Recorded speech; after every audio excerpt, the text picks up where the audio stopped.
NDA కూటమి ప్రభుత్వం రైతు సంక్షేమాన్ని ఆశించే ప్రభుత్వమని, రైతులకు ఏ కష్టం నష్టం వచ్చినా వారిని అన్ని విధాలుగా ఆదుకుంటుందని, రైతులెవరూ దిగులు పడొద్దని తెలుగుదేశం పార్టీ రాష్ట్ర అధికార ప్రతినిధి పిఠాపురం మాజీ ఎమ్మెల్యే వర్మ మిర్చి, పత్తి రైతులకు భరోసా ఇచ్చారు. పిఠాపురం నియోజకవర్గం గొల్లప్రోలు మండలం దుర్గాడ, చేబ్రోలు, తాటిపర్తి గ్రామాల్లో వైరస్ సోకి సుమారు 700 ఎకరాల్లో ప్రత్తి, మిర్చి పంటలు దెబ్బతిన్నాయి. ఈ విషయం తెలుసుకున్న మాజీ ఎమ్మెల్యే వర్మ ఆ గ్రామాల రైతులతో కలిసి పాడైపోయిన ప్రత్తి, మిర్చి పంటలను పరిశీలించారు. రైతుల ఇబ్బందులను తెలుసుకున్నారు. ఈ సందర్భంగా మాజీ ఎమ్మెల్యే వర్మ మీడియాతో మాట్లాడారు. వెంటనే తక్షణం వీటిని ఆల్రెడీ నేను కలెక్టర్ గారికి చెప్పి ఇక్కడికి పంపిస్తాను రైతుల్ని. ఆల్రెడీ మొన్న సెరికల్చర్ కూడా ప్రాబ్లం వస్తే సెరికల్చర్ రైతులను కూడా కలెక్టర్ గారి దగ్గర తీసుకెళ్ళాం. తర్వాత షార్ట్అవుట్ చేశారు. ఆ డబ్బులు కూడా కళ్యాణ్ గారు వచ్చినప్పుడు ఇప్పించారు.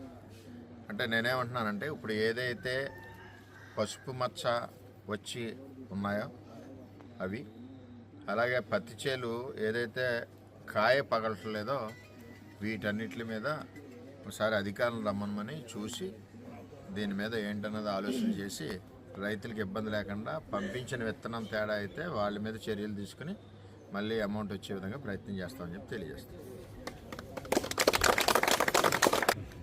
దుర్గాడ, చేబ్రోలు, తాటిపర్తి గ్రామాల్లో పత్తి చేలు వైరస్ పెట్టి పగలట్లేదు, కాయ పగలట్లేదు, అంటే పువ్వు ఎడట్లేదు. అలాగే మినప చేలు కూడా ఎక్కువగా దుర్గాడలో పసుపు కలర్ వచ్చిన విత్తనాలు, మిగిలిన గ్రామాల్లో కూడా కొంత వచ్చినాయి. దగ్గర 200 నుంచి 250 ఎకరం ఉంటుంది.